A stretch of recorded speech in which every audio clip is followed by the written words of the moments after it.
गुरुपुष्यामृत योग वारंवार येत नाही. चातुर्मास सुरू असून दीपोत्सवाची लगबग सुरू आहे. दिवाळीच्या अगदी काही दिवस आधी गुरुपुष्यामृत योग जुळून आलेला आहे. गुरुवारी पुष्य नक्षत्र आले तर त्या दिवशी गुरुपुष्यामृत योग तयार होतो. हा योग सर्व कार्यांसाठी शुभ समजला जातो. या योगावर सुवर्ण खरेदी केली असता त्याची वृद्धी होते अशी मान्यता आहे. 24 ऑक्टोबर 2024 रोजी म्हणजेच उद्या सकाळी 6:38 पासून गुरुपुष्यामृत योग सुरू होत असून दुसऱ्या दिवशी म्हणजे शुक्रवारी सकाळी 6:36 पर्यंत गुरुपुष्यामृत योग असणार आहे. संपूर्ण दिवस हा योग असणे अतिशय शुभ मानले जाते. गुरुवारी धार्मिक कार्य करणे उत्तम मानले आहे. पुष्य नक्षत्र सर्व प्रकारच्या कार्यांसाठी अत्यंत शुभ मानले जाते. गुरुपुष्य योगदिनी गुरुमंत्र घेणे उत्तम असते. गुंतवणुकीसाठी हा योग फायदेशीर मानला गेलेला आहे. या दिवशी देवी लक्ष्मीची पूजा केली जाते. या दिवशी केलेले लक्ष्मी पूजन अत्यंत शुभ आणि लाभदायक मानले जाते. या दिवशी दिवे लागणीच्या वेळेला श्रीसूक्तमचे पठण करून लक्ष्मी देवीचे पूजन करावे. तसेच दत्तगुरूंच्या मंत्रांचा जप करावा. असे केल्याने दत्तगुरू आणि लक्ष्मी देवीचा आशीर्वाद प्राप्त होऊन अमृत पुण्य कमवण्याची संधी प्राप्त होऊ शकते असं सांगितलं जातं. या शुभ मुहूर्ताचा अधिक लाभ व्हावा म्हणून देवी लक्ष्मी त्याचबरोबर श्री विष्णू, गणपती आणि शंकराची सुद्धा पूजा करावी.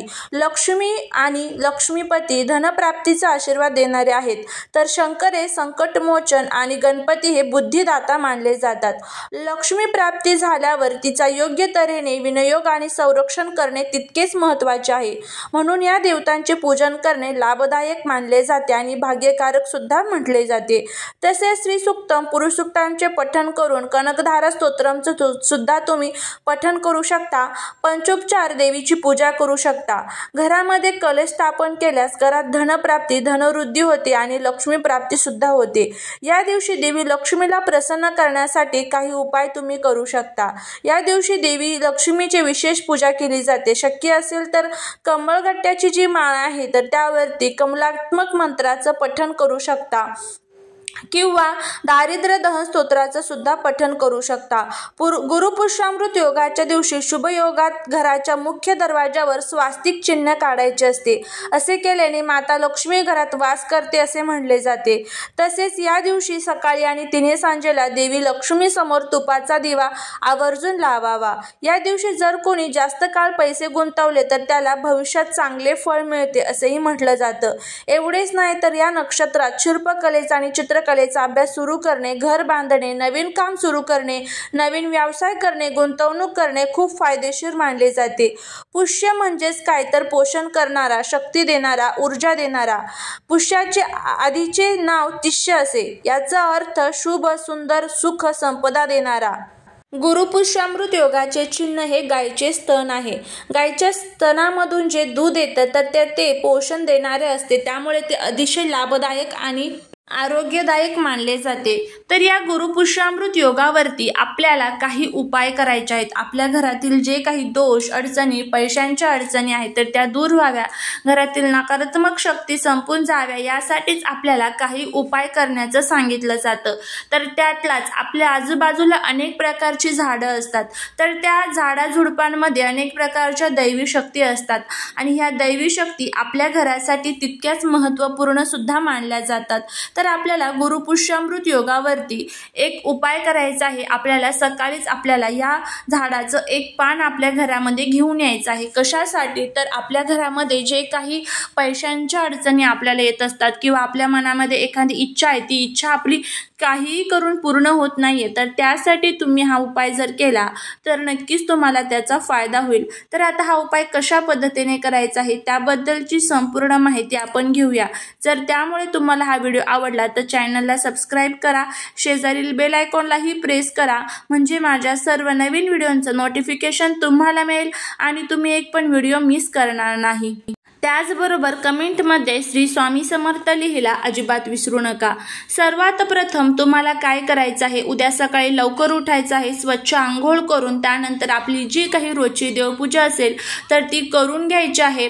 त्यानंतर देवी लक्ष्मीचं पूजन करून धूप, दीप, अगरबत्ती, नैवेद्य देवीला अर्पण करायचं आहे. नैवेद्यामध्ये तुम्ही खडी साखर किंवा मग मिठाई सुद्धा अर्पण करू शकता. हे सर्व झालं की तुम्हाला एक तांब्याभर पाणी घ्यायचं आहे. त्या पाण्यामध्ये तुम्हाला थोडेसे हळद टाकायचे आहे आणि एक छान तुपाचा किंवा मोहरीच्या तेलाचा दिवा तयार करून घ्यायचा आहे आणि पिंपळाच्या झाडाजवळ जायचं आहे। पिंपळाच्या झाडाजवळ गेल्यानंतर सर्वात प्रथम हे पाणी तुम्हाला त्या झाडाला अर्पण करायचं आहे आणि ओम नमो भगवते वासुदेवाय या मंत्राचा जप करायचा। दिवाही तिथे अर्पण करायचा। दिवाखाली तांदूळ किंवा फुलांच्या पाकळ्या ठेवायच्या, डायरेक्ट दिवा जमिनीवरती ठेवायचं नाही।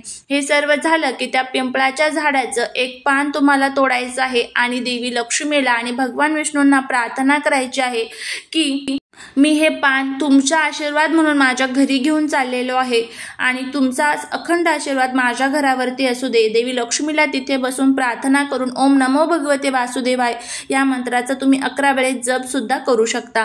हे पान घरी घेऊन यायचं आहे। घरी आणल्यानंतर तुम्हाला ते स्वच्छ धुवून घ्यायचं आहे आणि हळद घ्यायची आहे। हळदीमध्ये थोडंसं तुम्हाला पाणी मिक्स करायचं आहे आणि त्या पानावरती तुम्हाला स्वास्तिक काढायचं आहे। देवघरामध्ये एक छान तुपाचा दिवा प्रज्वलित करून घ्यायचा आहे। स्वास्तिक काढल्यानंतर मध्ये 4 डॉटही द्यायचे आणि कडेने ज्या 2-2 रेषा असतात बघा त्याही तुम्हाला द्यायच्या आहे आणि स्वास्तिक काढून झाल्यानंतर तुम्हाला आता हा जो मंत्र सांगत आहे त्या मंत्राचं तुम्हाला 108 वेळेस पठण करायचं आहे। तर मंत्र अशा पद्धतीने आहे, ओम ग्राम ग्रीम ग्रोम सम गुरुवे नमः। हा बृहस्पती मंत्र आहे। हा मंत्राचं पठण केल्यामुळे आपला जो काही गुरुग्रह बृहस्पती ग्रह कुठेतरी कमजोर झालेला आहे आणि त्यामुळे आपल्या मनातील ज्या काही इच्छा आहेत त्या इच्छा पूर्ण होत नाहीये, आपल्याला प्रत्येक कामामध्ये अपयश येत आहे, तर त्या अशा अडचणी आपल्या दूर होतात आणि त्याचबरोबर जीवनातील सर्व नकारात्मकता, शत्रुपीडा, वास्तुदोष, पितृदोष ही दूर होण्यासाठी मदत होत असते।